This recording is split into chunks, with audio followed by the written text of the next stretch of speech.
2014 সালে বিনা ভোট এবং 2018 সালে রাতের ভোটের মাস্টারমাইন্ড শেখ হাসিনার সাথে ছিলেন এসটি ইমাম।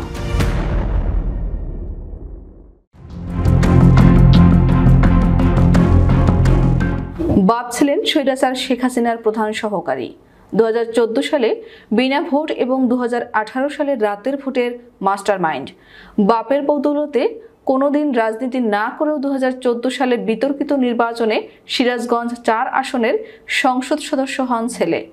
2018 সালেও রাতের ভোটে দ্বিতীয়বারের মতো এমপি বানানো হয় তাকে। আলোচিত সমালোচিত এই বাপ ছেলে হচ্ছেন স্বৈরশাসক শেখ হাসিনার উপদেষ্টা মরহুম এসটি ইমাম আর তার ছেলে উল্লাপাড়ার সাবেক এমপি তানভীর ইমাম। 15.5 বছরের আওয়ামী শাসন আমলের 2014 থেকে 2024 10 বছর এমপি ছিলেন তানভীর ইমাম। তার পিতা এসটি ইমাম 2009 থেকে 2021 সালের মার্চ মৃত্যুর আগ পর্যন্ত পতিত স্বৈরাচার শেখ হাসিনা সরকারের উপদেষ্টা ছিলেন। দীর্ঘ সময় তারা ক্ষমতাধর হিসেবে উল্লাপাড়ায় ত্রাসের রাজত্ব কায়েম করেন।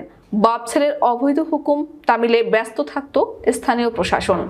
এই সময়ে দিনে দুপুরে জামায়াতের স্থানীয় এক নেতাকে সামাজিক অনুষ্ঠান থেকে ধরে নিয়ে গুলি করে হত্যা করে পুলিশ। নির্মমভাবে হত্যা করা হয়েছে 9ম শ্রেণীতে পড়ুয়া এক শিবির কর্মীকে।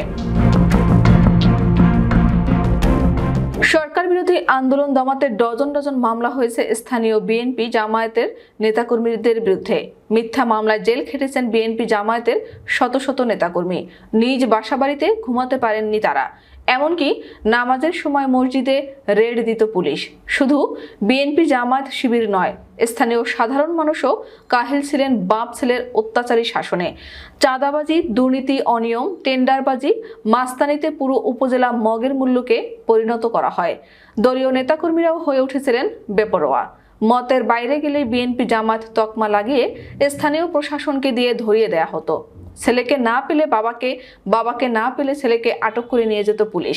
বিভিন্ন জায়গায় জামায়াত বিএনপি নেতাকর্মীদের বাড়িতে না পেয়ে লুটপাট ও ভাঙচুর করার অভিযোগ রয়েছে পুলিশ ও আওয়ামী ক্যাডারদের বিরুদ্ধে। স্থানীয়রা বলছেন, শিক্ষা ও শান্তির জনপদ খ্যাত উল্লাপাড়াকে জঙ্গি শাসনের রূপ দেয়া হয় গত আওয়ামী শাসনামলে।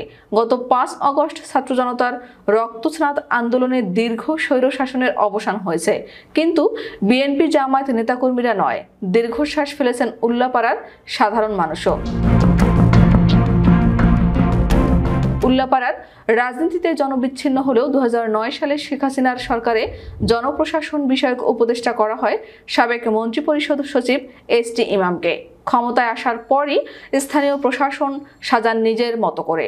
এমপি শফিকুল ইসলাম শফি ও এসটি ইমাম মিলে বিএনপি জামায়াত নিধনে উঠে পড়ে লাগেন। দেয়া হয় হয়রানিমূলক নানা মামলা। এলাকা ছাড়া হন বিএনপি জামায়াতের নেতাকর্মী সহ সমর্থকরা। বিশেষ করে 2013 সালে মাওলানা দেলাওয়ার হোসেন সাঈদীর রায় কেন্দ্রিক জামায়াত শিবির স্থানীয়ভাবে কঠোর আন্দোলন শুরু করে। এই আন্দোলন 2014 সালের বিনা ভোটের নির্বাচন পরবর্তীতেও বহাল থাকে।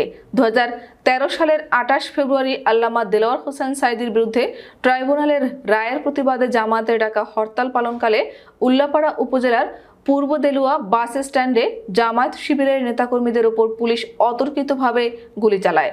এতে স্থানীয় ফরিয়া উচ্চ বিদ্যালয়ের 9ম শ্রেণীর শিক্ষার্থী শিবির কর্মী মাহফুজুর রহমান গুলিবিদ্ধ হয়।